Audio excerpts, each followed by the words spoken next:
Welcome to the home of Grand Canyon hiking.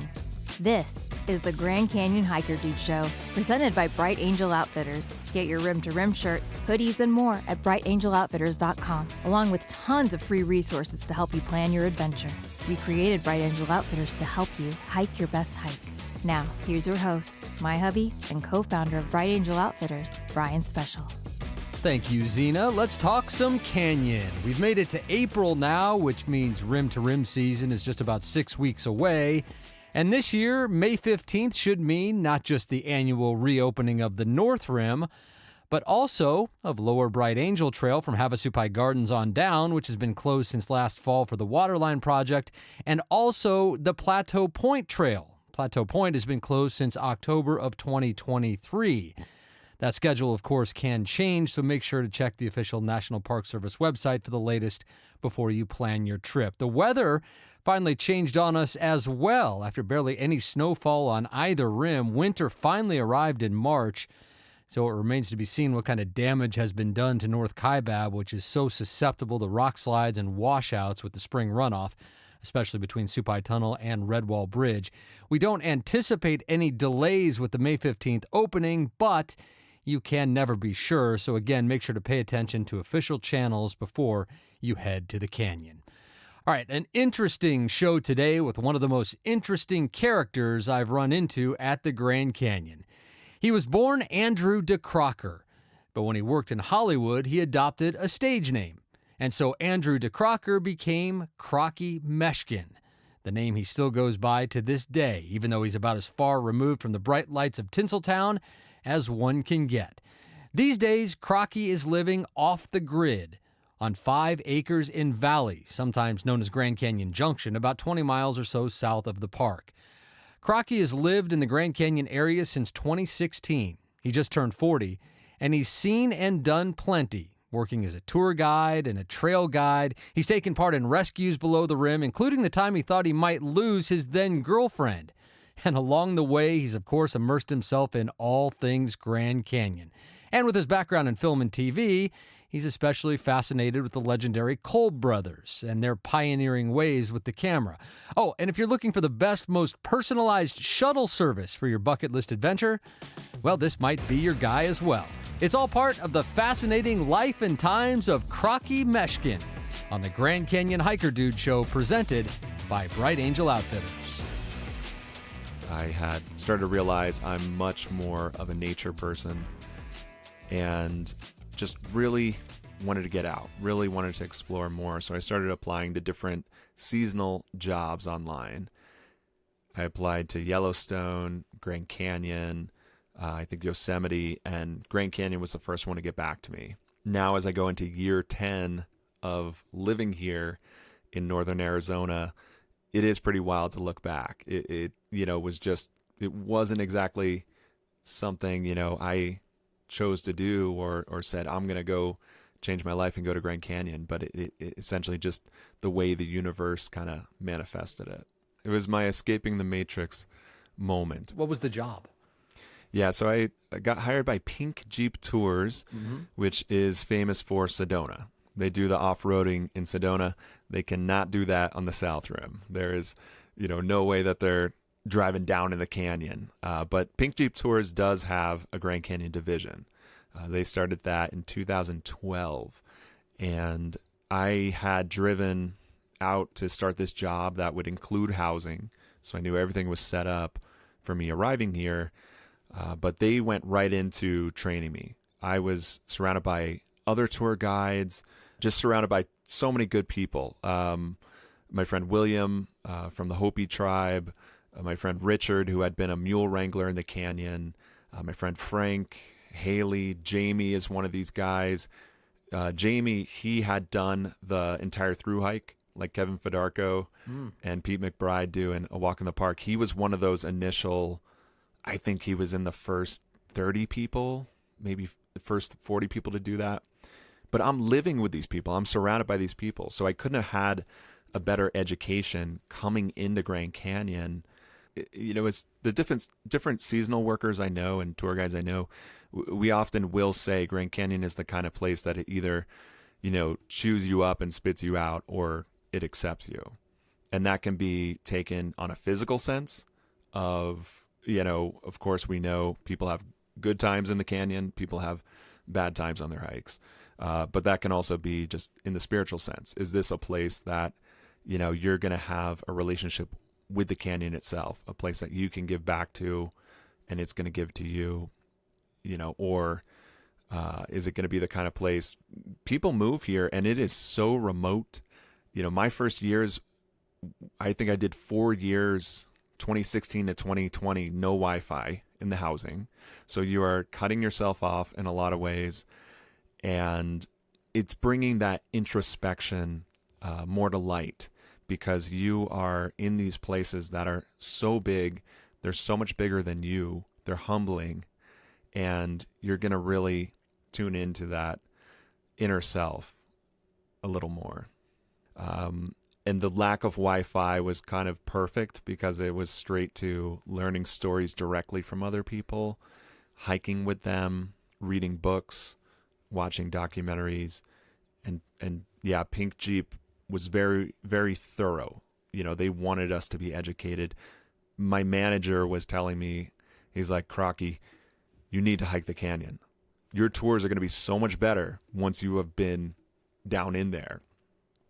And that's sort of the conundrum when you take on a job, as a tour guide anywhere, right? Initially for that first couple weeks, you're learning everything. So I wanted my tours to be as authentic as possible. And I think it was within a month I hiked rim to river just so I could start adding those stories into my tours. And what did you think of it when you hiked the canyon for the first time? You go below the rim. What's your memory of that? Well, yeah, my first hike rim to river was very memorable. I had been so excited. It was March of 2016 and snow was falling. I was so excited. I hopped out of my van and I locked my keys in the car. Perfect. Great start. I've got my pack on. I got everything ready. And I had done like South Kaibab to Cedar Ridge. I had done maybe Drippin' Springs on the Hermit Trail, but I hadn't gone all the way to the river, right? This is my big day and I'm doing it alone. And in the spirit of Kenton Grua, who Federico also talks about in Walk the Park, this is super nerdy stuff too. But in the spirit of Kenton Grua, I wore homemade shoes that I had stitched together out of leather. And there's very little footage of this. I needed a camera break when I was leaving Hollywood. And so I think I have a couple clips, maybe like one photo, but I wore these handmade leather shoes all the way down the South Kaibab Trail, stood on Boat Beach. I didn't even think to go to Phantom. I didn't realize there was lemonade and all this stuff right around the corner there. I was just excited that I was going to see the river, touch the river, and then hiked back up to the top and dealt with my key locked in the car situation. How were your feet? I don't remember any significant difficulty. It sort of slowed me down, I would say. It forced me to take my time. I was really into the barefoot running kick in those days, and I felt that I was building my foot muscles and everything a little stronger. But I will say I never did that again. Oh, fair enough. Hey, inspired by Kenton Grua, if anyone's wondering who Kenton Grua was, that's an iconic name, especially in the Grand Canyon river running community. Kenton Grua was the captain of the famed Emerald Mile and the subject of Kevin Federico's first book about the canyon, the Emerald Mile. I highly recommend that. But Kenton Grua, kind of a legendary figure in Grand Canyon lore, and he also thru hiked the entire Grand Canyon. So, man, but doing it in those shoes, I think he started off the same way when he was through hiking the Grand Canyon, Krocky. Yes. And maybe if the book had been out at that time and you would have read it, you would have reconsidered what you were doing, because I think he only made it a couple of miles before he's like, well, this isn't going to work. But I digress. Had you ever even been to the canyon before moving out here? Were you here as a kid or anything like that? I did the typical tourist trip. I think this was 2010. And some buddies of mine, roommates in LA, we hopped in the car, we drove to Vegas, had a fun Vegas night. And the next day we're like, let's go see the Grand Canyon. And it was the very typical, we, stopped everywhere possible along the way, almost missed the sunset because we, didn't realize how long these roads were. And we just kind of popped out at Mather Point and ran around in awe, my eyes completely wide about how big this thing was. That I think is, I usually ask my guests on my tours, I say, what was different than what you expected with Grand Canyon? And I had the same thing, was like way bigger than I ever could have imagined. And it sort of brought out this childlike imagination of, when you're a kid and you just imagine the world goes on forever and ever and ever. And I was looking all over the canyon. We had maybe an hour till sunset and then that hour of dusk. And I was just like, oh my God, like it looks like you could explore this thing for a lifetime. You're not guiding anymore with Pink Jeep. How long did that last for? I was with Pink Jeep 2016, 2017, 2018, and a little bit of 2019. Okay, so 3.5 seasons essentially. What is that like being a guide? Is it a cool experience, kind of seeing the canyon for the first time through all of your guests? Yeah, it's a wild experience. I try to estimate how many sunsets I've done. I've probably done about over 1,000 Grand Canyon sunsets, and it's something that I missed it, when I left it. When you're in it, sometimes there can be that burnout. You're telling stories over and over. It's like doing a talk show 3 times a day, 5 times a week.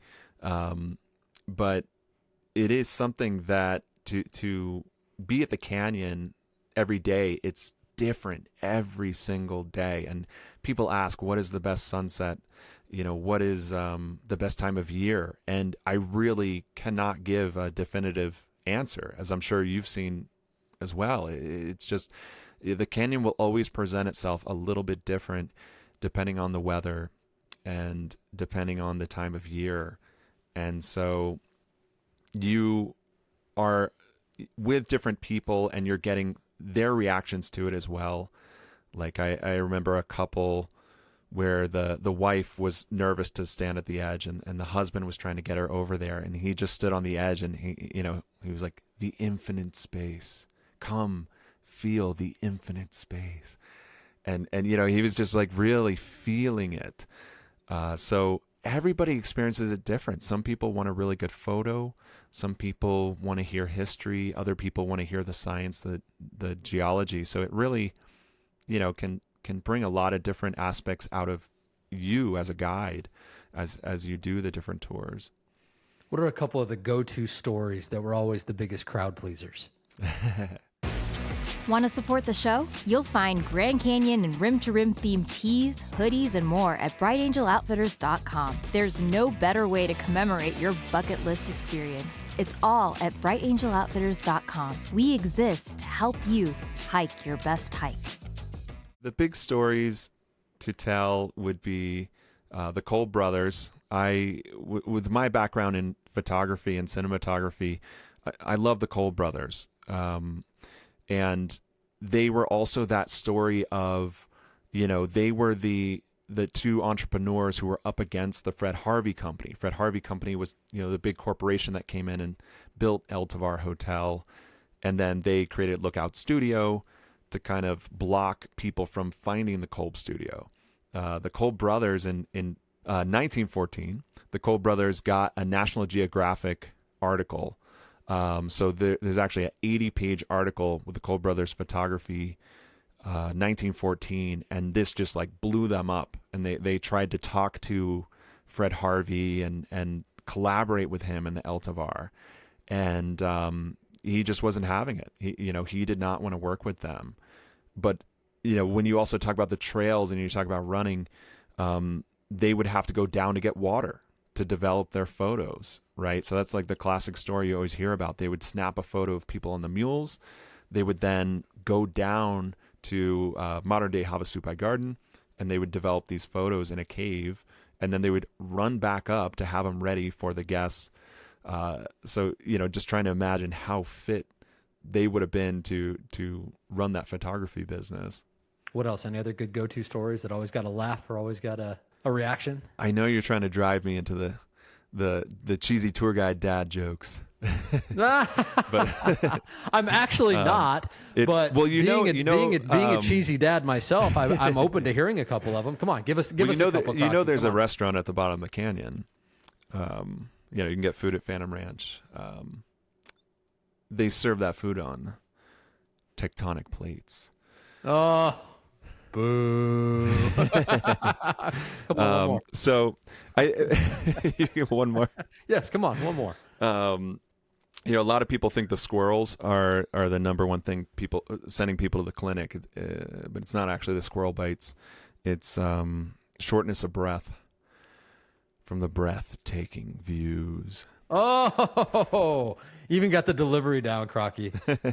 Okay, but look, I got to get those out because it's part of tour guide culture. I think some people want that, and when I go into like serious stories and I'm giving them like all the info, like all the geology, the Kaibab limestone, from this ancient ocean to the oldest known trackways along the Bright Angel Trail, I like a mix. I like a mix of the stories. You got to read the room. You got to read the crowd. You have to be an entertainer first and foremost, man. The dad jokes let you know that they're listening, right? You got to get the laugh, the courtesy laugh, right? Okay, so after the Jeep tours, this is a guy who has done a lot in the Grand Canyon, not just guided tours with the pink Jeeps, but what was next for a 30-something dude living by himself in the Grand Canyon area? What was the next job? Yeah, so after doing the Jeep tours, I moved to a glamping resort that had just opened. I was part of their first team. The first full year for them was 2019, called Under Canvas. So Under Canvas provides tents that would be canvas tents, sort of, if you can imagine, just old, I guess almost like those old like Civil War style tents that are on a platform. But this is going to have running water toilet, pool chain shower. And so we get a mix of guests coming to there. I think my big accomplishment with Under Canvas was I had initiated Star Talks. And this was a new chapter for me. I chose to do this. And I like this thing of, throwing myself to the wolves and learning. And so I start doing Star Talks at Under Canvas, and I have to learn everything about the night sky. So I start studying all the constellations and develop a whole speech for this.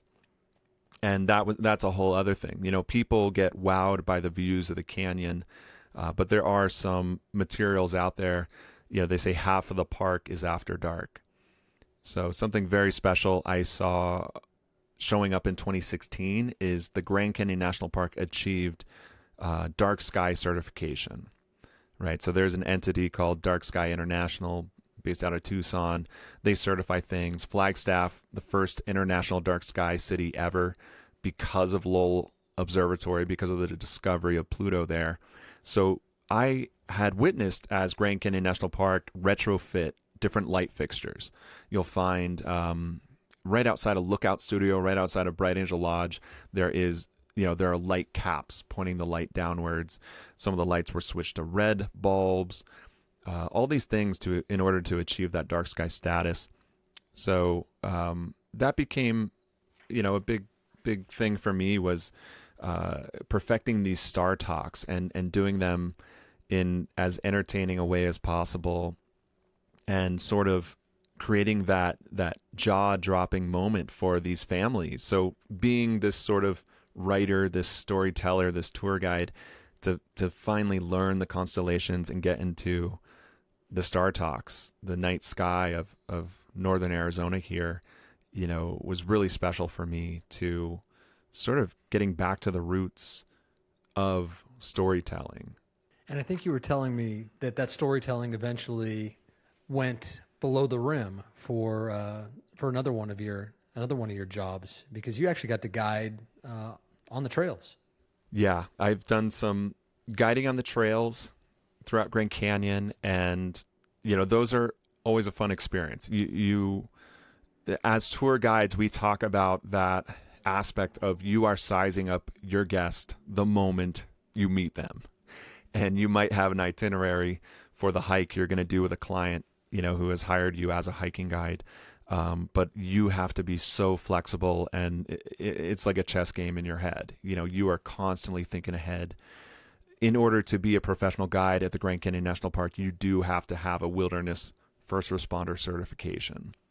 So, all that stuff is quite strict, and that training is incredibly helpful, because when you are in a situation where you have to perform a rescue, it's easy for people to panic, but that training really allows you to just drop right into those practices and go right into action. What's the most memorable rescue that you were a part of? Gosh. Oh yeah, there's two. One was a woman we didn't know. She had hyponatremia, and were you just on a hike at that point? I was with a group. We were doing rim to rim. Okay. And we were close to the Silver Bridge, and this woman had walked past us alone, hiking alone, big pack. She had just crossed the Silver Bridge, headed towards Phantom, and I kind of, looked at her and said hi, and she looked at me and smiled and said hi, and she kept walking, and she just was like wobbling. She just didn't look right. And I turned to my friend Frank, and I was like, hey, look at that woman. Look how she's walking. And I thought, maybe she had a disability, maybe something was wrong with her. But the more I thought about it, I was like, well, that would make sense, for her to be alone and having just hiked the entirety of the Bright Angel Trail to the bottom. And then as we were looking at her, she fell over, just fell on the ground. So we run up. We had, been trained, and basically I offered her my arm and I said, can I help you up? And she looked at me and smiled and said, I'm good, man. I'm good. And then I knew something was really wrong. So, I kneeled down to look at her a little better, and we got her pack off. We got her on her feet. And then we began what you would call like last ins and outs. What's the last you ate? What's the last you drank? What's the last you went to the bathroom? And we found out that she had been going to the bathroom, which usually means somebody is hydrated. They're drinking a lot. But when we asked her what was the last she ate, she pulled out her food from her pack, and she just had carrots and celery sticks. And so it started to come together that this might be hyponatremia. And which hyponatremia, is water intoxication. Yeah. Hypo, low sodium. So it's something that it presents almost like a drunk person. The salt is what creates electricity throughout our heart and our organs and holds water to our organs. So it's almost like your brain can swell, like somebody who's had a lot of alcohol. And that started to explain, why she was walking wobbly and just smiling. And so we saw her consciously keep sipping her water. She had plenty of water with her, and she consciously kept sipping it. And I think we politely asked if we could take the water away from her. We sent one friend. Fortunately, we had three of us together. So one friend had run ahead to the Phantom Ranger Station to alert a ranger, while two of us stayed with the woman. And then we had a goal to just keep moving her towards Phantom. So, she was talking, she was on her feet. It's hard to say if I would have done it differently, knowing what I know now. Would I have just kept her sitting there? We didn't have a walkie-talkie. We didn't have any communication with our friend who ran ahead. So we had started just walking her forward. But she ended up vomiting on the trail in front of us, and we could see it was pretty bad. And then we got her just a little further down the trail. I think at that point you are close, maybe just under a mile from Phantom Canteen, right? She had booked a night at Phantom there, was hiking alone, like I said, and fortunately the ranger got to us. The rangers took over, and we went to spend the night. So we were doing a rim-to-rim trash pickup in collaboration with the Park Service. It was a 3-day rim-to-rim trash pickup when this all happened. So we went to spend the night. We were going to sleep on the porch of one of the bunkhouses for like the trail workers down there. And the park rangers came back to us later that night, and they thanked us. And they said that woman was so far gone when they got her. They ended up doing a full IV drip on her. They had to revive her in that sense, and they weren't going to let her hike out. She had to spend the night under observation, and then they would helicopter her out the next day. Wow. Well, that goes to show you if something, seems like it's off and your gut's telling you that something's off with someone. I mean, thank God you guys turned around and actually saw her collapse and you were there at that time. My goodness, because what could have happened if you weren't there? Yeah. And that's the thing, just always being alert, always being prepared. If anything seems off, right, that should be a mental alarm. It is good to check in with every hiker you pass, at least give them a smile, give them a nod. Because a lot of people also, I think her state was so gone, but there's other people who can be feeling awful and they just don't want to admit it or don't want to express it. So that's something I do with every hike. If I'm leading a hike professionally or if I'm just hiking with friends, at the beginning of every hike, I encourage everyone to be extremely open with each other. If your stomach feels funny, if you have a headache, you have to be communicating that stuff with each other the entirety of the hike, because things can start to boil up within you, and next thing you know, you pass out. Somebody passes out. You're going to have to play the whole guessing game of what's going on with them. So good practice with your group to have a conversation before you step foot on that trail about how, you got to put your ego or set embarrassment aside. And today's going to be a day where we talk about everything that's going on with our bodies. Yeah, that's such a great point. And I think ego would get in the way more times than it wouldn't. So that's a great thing to, as you say, to talk about beforehand so that everyone's clear on where everyone is the whole time. Okay. So you said there was a second one. Yeah. The second one was a solo rescue. This was my probably, my most terrifying moment in the canyon, but it was my girlfriend at the time. We had hiked to spend a night at Bright Angel Campground, and it was an August hike. But with the timing of the season ending, we were just trying to do a hike to the bottom, because she was going to be going away for a little while. So we go down in August, and it ends up being an extreme heat day. I think Phantom was reading around 120 in the shade. The actual thermometers that are out there by Bright Angel Campground were hitting, they were reading 140, but that's because they're cooking in the sun. I think the real temperature was probably between 115 and 20 that day. But we had gone down. We had set up our tent for the night. This was pre-COVID, so we went into the Phantom Canteen where you could just sit in there and they got the fans blowing and you're sitting in the shade, and we had some lemonades. And then I think, we just decided, we'd walk around a little more and explore. And I think it was my own bad when I look back on it. I'll be a good guy and own up to it, that we probably should have just spent that day sitting in the creek. Would have been the way to handle a hot day like that. But I had thrown on a day pack and just wanted to walk around flat, no more vert. We're just going to walk around, check out Boat Beach, check out the river. And as we were walking around the river trail, exploring that a little bit, she got very quiet. It was very hot, and she ended up passing out. And so immediately, went into action of check the pulse, check the airway. Fortunately, she came to. When she came to, I had electrolytes for her right away. That was my first assumption, is that, was low sodium, because I had seen her drinking. I knew she had been drinking plenty. And so, I told her, I was like, you need to swallow this right now. And it's also something I've learned that if somebody is passed out, you can put salt in their mouth, and sometimes that can save their life. I wouldn't overdo it, but there isn't that much risk in putting salt in somebody's mouth.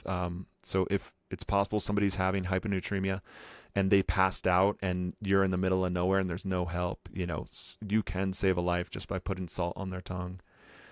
But I got her to swallow the electrolyte, but I just feeling her forehead, everything. She was extremely hot, and just kind of like in and out of it. And the sun was beating down on us. And so I threw my pack on the ground. I had a water bottle, and I just started walking her backwards. So it was kind of where there's like a little bit of sand dunes on the river trail, and there's cactus, and I'm walking backwards down these sand dunes and cactus and holding both of her hands and just, pulling her towards me, because I know I need to get her to that river, that freezing cold Colorado River.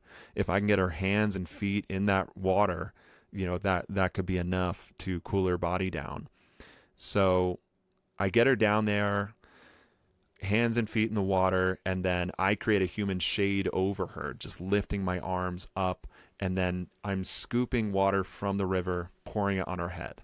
Scoop, pour on her head. Scoop, pour on her head. This goes on for probably 20, 30 minutes, and nobody passes us. I'm now kind of off the trail, but even if somebody would have been on the trail, they would have seen this bag randomly tossed to the ground. And, it was a moment too. Like, I had camera gear, I had everything, and it's like, you just got to let that sit there, But I could have shouted at the top of my lungs. I think it was just such a hot day. Nobody was going to be on that trail at that time, and I had to deal with it. And so it was terrifying. But after about 20, 30 minutes of just slowly dumping cold water on her head, she started talking. And that was the terrifying thing. It was just, there was no talking. So once she had, fully regained herself, we were able to then start walking back to Phantom, back to our campsite, and had a very chill, humbling afternoon sitting in the creek. Grand Canyon hiking can be hot and deadly, and shade can save your life. Be sure to plan your hike with our Grand Canyon Shade Tracker, a completely free tool that lets you see exactly where you'll have shade on your route every minute of every day of the year. Find the Grand Canyon Shade Tracker exclusively at brightangeloutfitters.com and hike your best hike. So as a certified wilderness first responder, you probably see a lot of mistakes that hikers make, and probably very preventable mistakes. What are some of the things that you see out there? Yeah, that's a great question. There is a lot you can do to prepare for Grand Canyon, and somebody told me early on that, if I spend time on those trails as much as I was initially, and I kept it up all those years, doing hikes every month throughout the past 10 years. But they told me early on, they're like, you will end up rescuing someone. Like, you will get involved in something. And so it was very good advice I got from my first manager as well. She said, for me, she said, always carry more than you need yourself. Carry more water than you need, more electrolytes than you need, more food than you need. Because if you encounter another hiker who's in distress, it is going to be the most awful feeling in the world to be looking at your water and it's like, oh, I need this water for me. Like, this is the only water I have, versus if you just had an extra plastic bottle in your backpack or something you can hand off to somebody. So that was something that stuck with me, was to always carry extra. As far as, seeing things on the trail, you get the things that you see in the first mile or two, right, is the folks who are wearing sandals, or I know I told this story about wearing my homemade shoes. I think in the same style of Kevin Fedarko's book, I'm telling these stories as cautionary tales of maybe what not to do. But yeah, becoming more experienced, I've really dialed in my own professionalism. And so you do see it with visitors who start on a trail with maybe just one plastic water bottle and some sneakers, and they have no pack on them, no food, and they just get so excited. They keep going and going. So that's kind of like the first tier of folks you encounter. And then you get folks who are planning a hike. They've planned out the hike and they're going to go and they're going to do it. And so I think possibly one of the big things to talk about is the flexibility. You have to be determined to accomplish anything, to accomplish a marathon, to accomplish a rim to rim. You have to be determined to do that. But there also are limitations where you have to be flexible. This could be weather coming in. This could be thunderstorm, snowstorm, also extreme heat in the summer. And so if you're too determined, that's where you can get into trouble.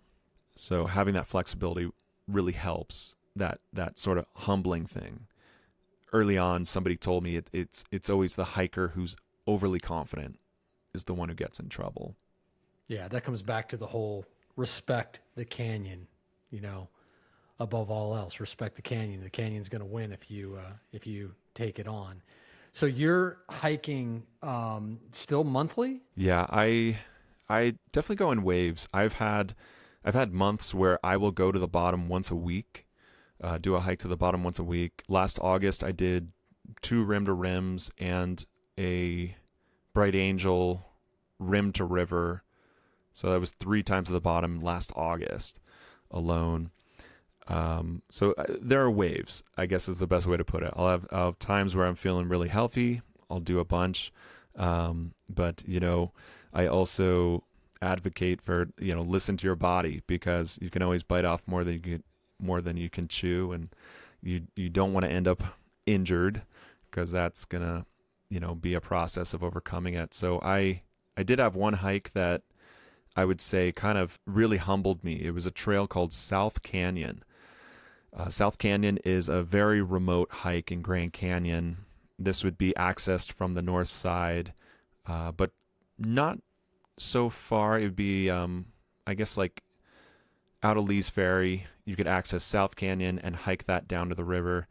And it was just such a rough trail, more of a scramble, more of just like clinging hands and feet to rocks.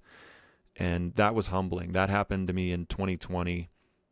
I had done that hike and ended up having issues, plantar fasciitis, and things I had to overcome. So there was definitely a wave of a couple of years in there where I took some big breaks and was quite excited with 2024, that health coming back. And like Coach Arnie says, you got to train, you got to prepare. So yeah, I kind of went through that phase for a few years there and was able to bring it back full circle last year. You listen to the show, I know, from time to time. And so, I'm never going to pass up an opportunity to talk about something that you just mentioned a minute or so ago. And that is that you did last August 2 rim to rims and rim to river. So some serious hikes in August in what is the worst time of the year for most people to be in the canyon. So I'm curious how the heat affects you and how you mitigate it, how you deal with it. Because, if you do it once, it's like, oh, I'm never doing this again. But you did it 3 times in one August. So you either love the heat or you figured out some really good ways to deal with it. I will. Yes. Okay. I'm going to try to address all that. I do love the heat. I will start with that. So a lot of people avoid the canyon in August. Park rangers will tell you avoid the canyon in August. I will tell you avoid the canyon in August. I love water, and in northern Arizona, we don't have many opportunities for water. I like to say with Grand Canyon, Grand Canyon makes you work for it. There are waterfalls. There are pools of water big enough that you can swim around in some of the side creeks. but you have to work for it. You have to get to those. And so I've done a lot of hikes in August. I will give you a story of one that was a disaster. But I think I love August because the water is so cold in the canyon that I will do hikes in August, but they are slower pace and they involve a lot of every opportunity possible, taking a moment to dip my entire body in the creek. So yeah, with the heat, I'm trying to think of advice for the heat is you have to keep your shirt damp, bring handkerchiefs and things. You have to keep water on your body if you're hiking in that heat. And again, I'm not trying to inspire anybody to hike in August. I would not like for somebody to hear this and be inspired to go out and hike in August. But sometimes people plan for an October hike and you have a heat wave and it's extreme heat. So the things I guess I've learned in August can be helpful in that sense of, you have to be willing to get your shirt wet, to submerge your whole body in the creek. Some people, even though it's extreme heat, it's over 100 degrees, they're so determined to finish their hike at within a certain time, right? They're trying to hit their PR. But you really need to listen to that body, because you pushing through a hike, could result in disaster of you passing out, versus if you just took 5 minutes, kick your shoes off, dip completely in the creek, let your whole core body cool down, pop out, put those shoes back on, and start hiking again. It can make a massive difference, almost a total reset for your whole body.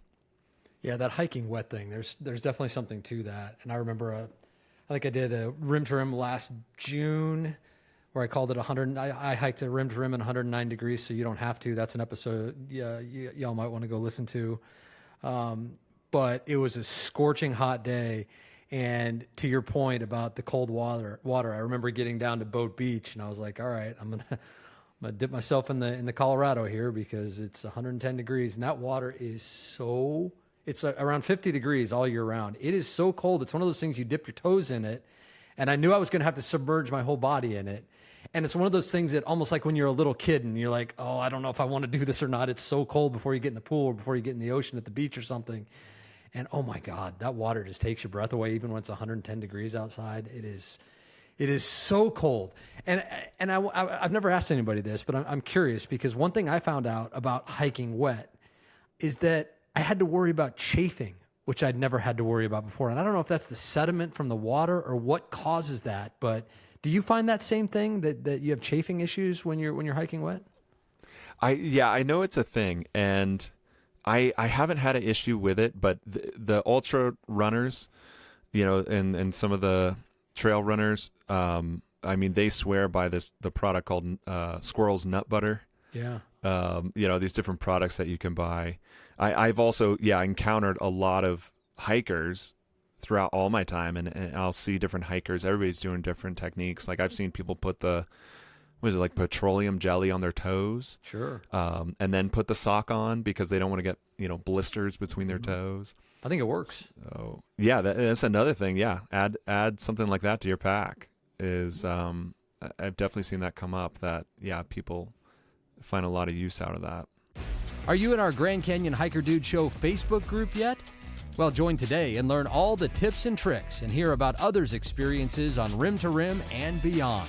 It's totally free. You'll have daily access to me, Coach Arnie, and just about every guest we've ever had on the show. All there to help you have your best possible Grand Canyon experience. Join the Grand Canyon Hiker Dude Show Facebook group and be inspired and informed, and get yourself Grand Canyon ready.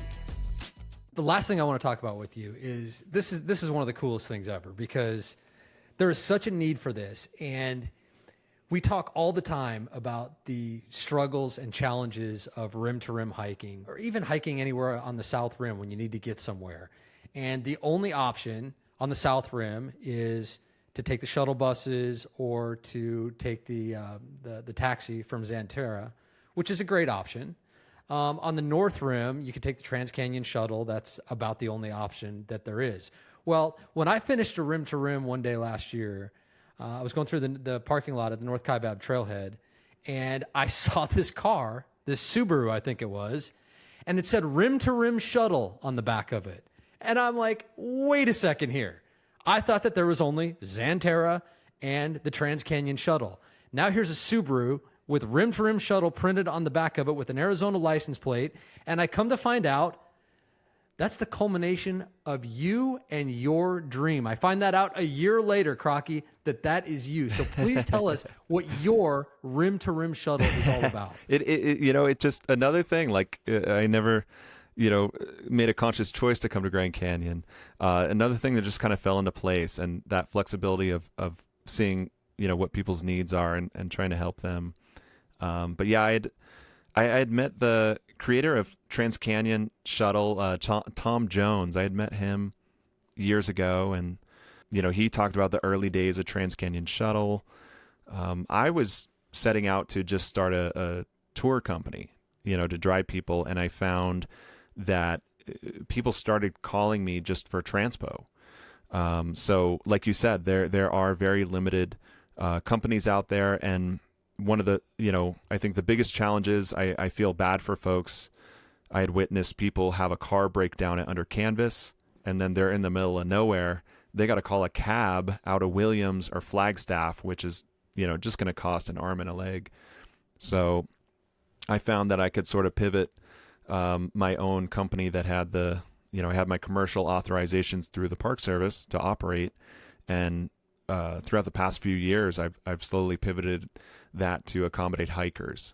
So these can be hikers who are simply doing like the Escalante route. They're going to drop down Tanner, pop up Grandview. They want to leave a car at Grandview. I can shuttle them over to Lippin Point where they can get on the Tanner Trail.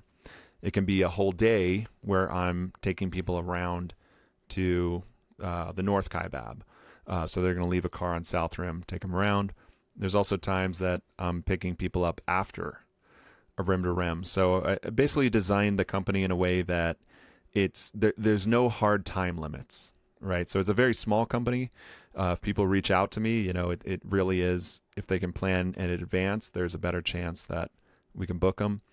But it is, they book for the day, right? So we could leave at any time of day to shuttle rim to rim.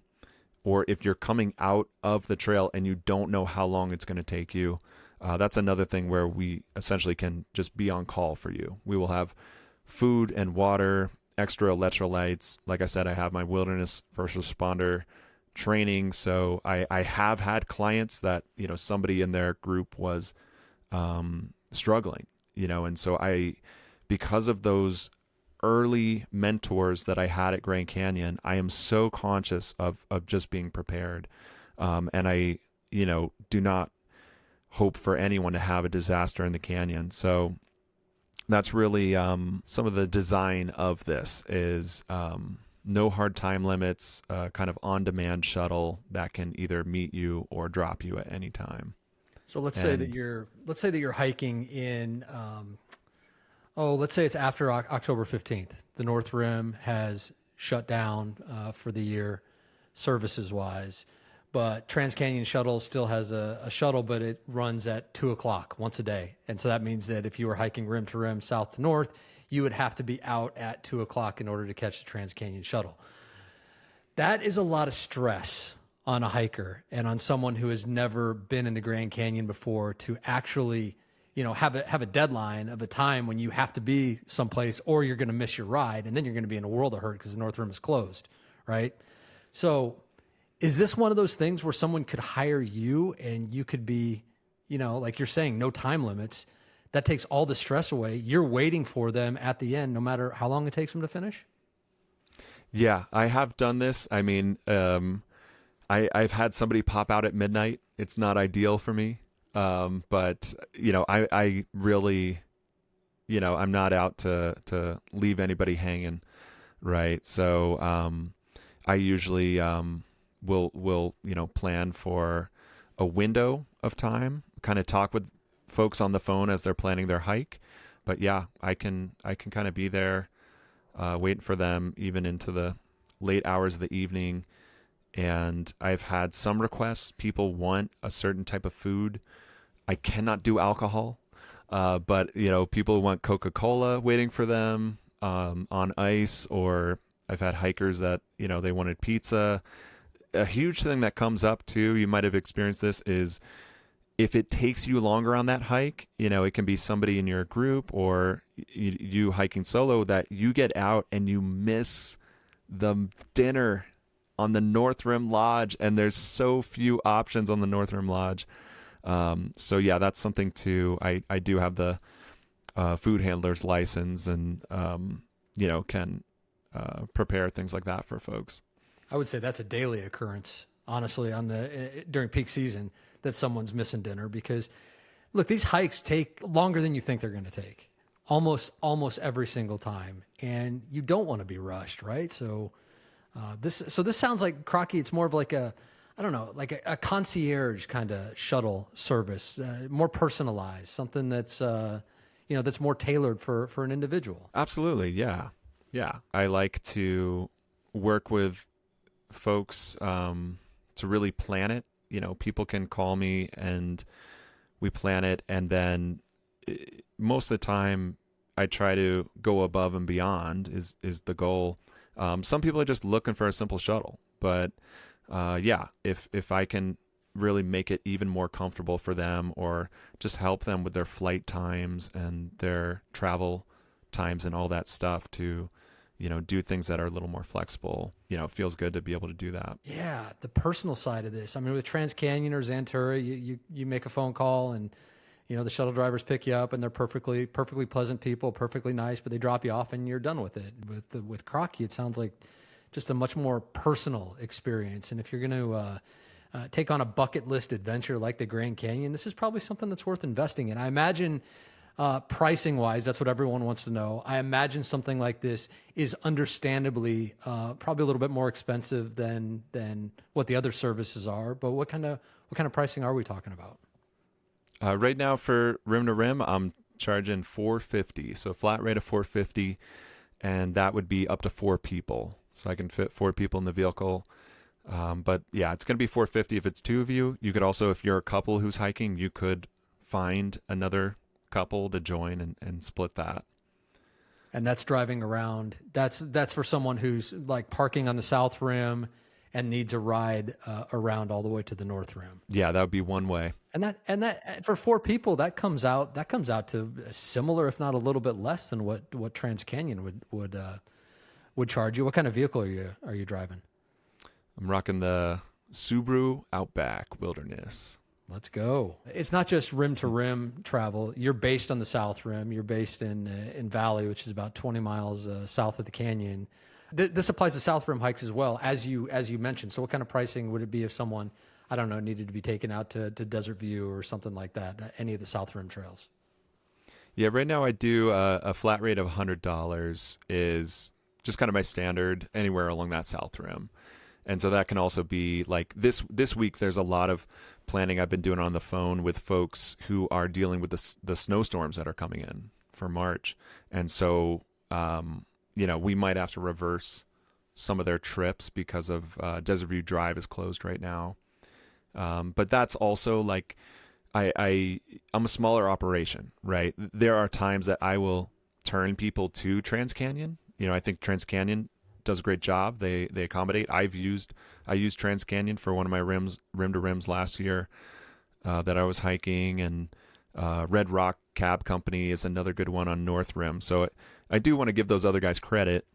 But yeah, it's nice that you're giving a shout out. Let people know that I'm out there. So it's a smaller operation in that sense of, by keeping it small, that allows me to have that flexibility.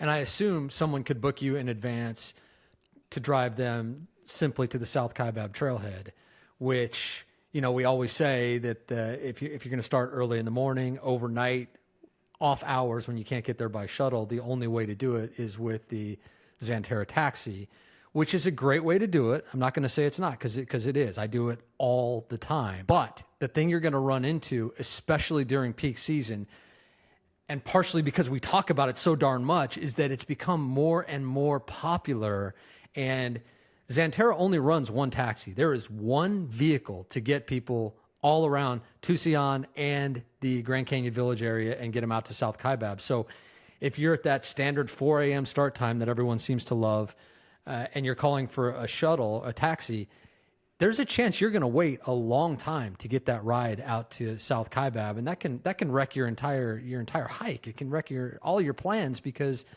now you might have been planning for shade at a certain time. It might be a hot day where now you're going to be baking in the sun when you weren't planning to, because you're going to get out there an hour or two later because of how busy the taxi is. Well, if you call Krocky, I assume that you can book them well in advance. So that's one thing that it might be worth the extra cost. It's a little bit more, $100, not that much more, but you spend that little bit more, and now you've got the peace of mind of knowing that someone is going to be there for you no matter what. You don't have to worry about calling for that taxi, because there are no reservations with Xanterra. It is first comes, first served. So you can imagine in peak season, it is incredibly busy. So this is a pretty good opportunity for those people too, isn't it, Krocky?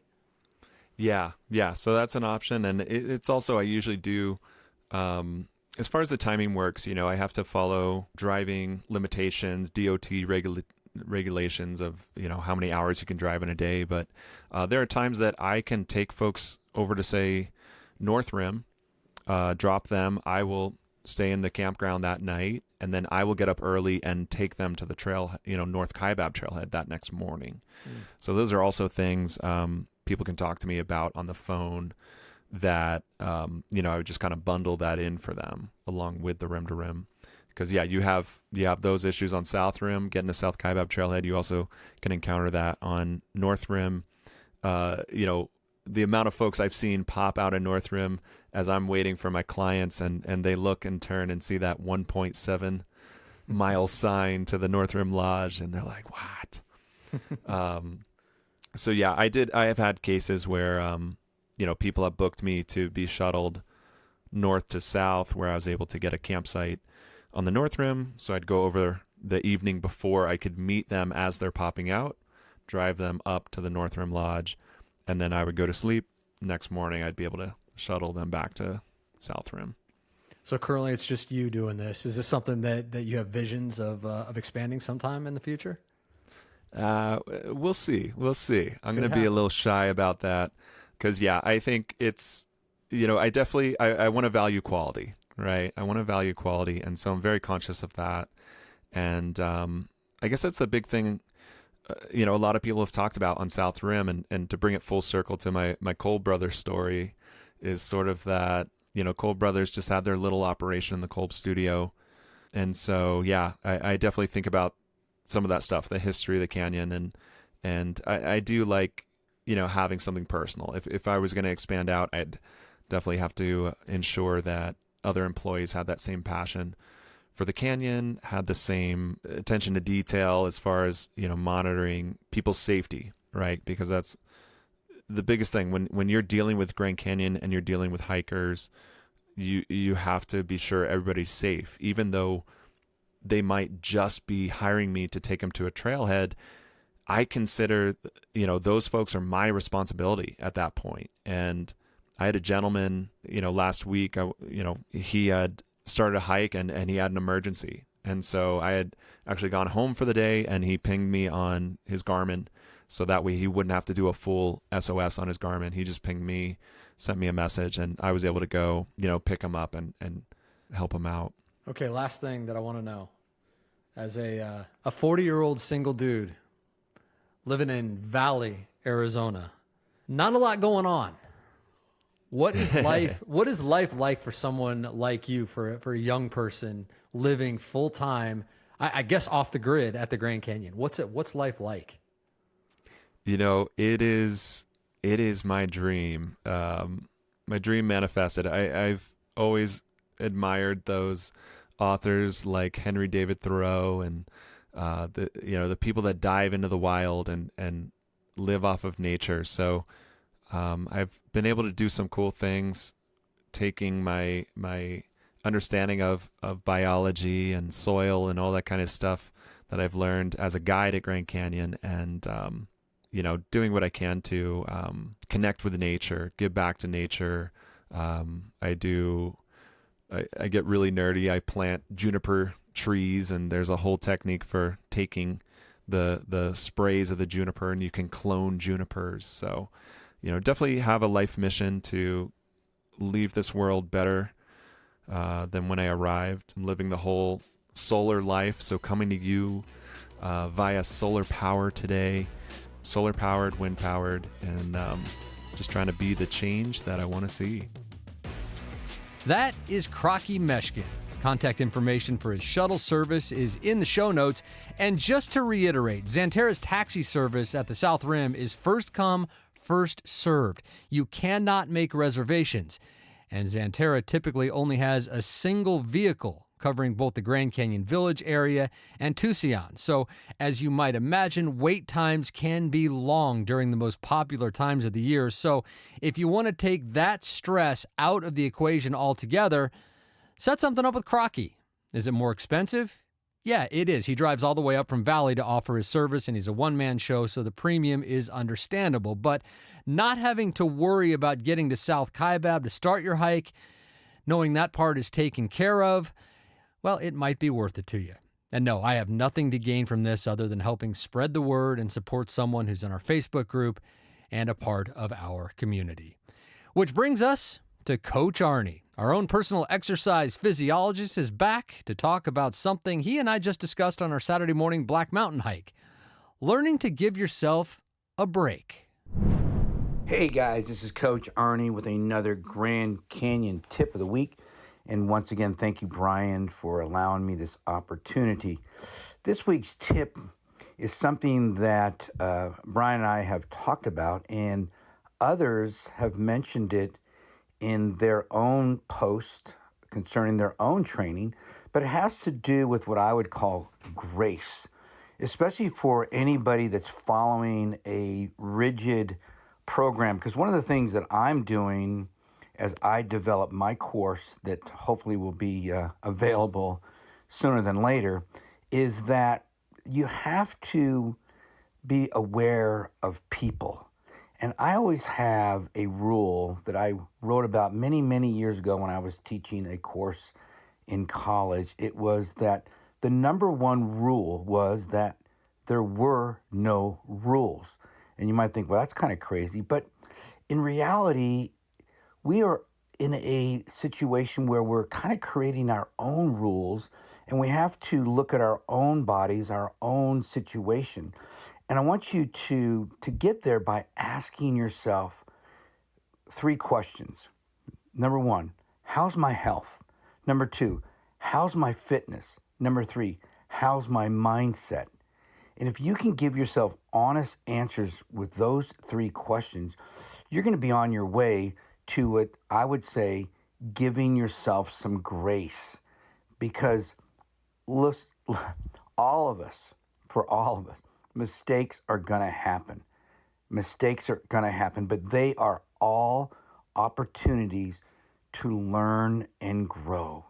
And lastly, I love you guys, all of you. And all I want is for you to create a great canyon memory. Just remember that. A great canyon memory. Talk to you later. Yeah, giving yourself grace sounds good, but yeah, it can be a challenge. Life happens. If you do have to miss a day or two during your training, hey, just try not to worry about it. Give yourself a break. Easier said than done. Oh, I know. Believe me. All right, that's it for now. My name is Brian Special, encouraging you, as always, to go hike the canyon. Take that first step. Embrace the journey. And when you get there, whether it's for time goals or taking your time, just hike your own hike and savor every step in the spectacular Grand Canyon.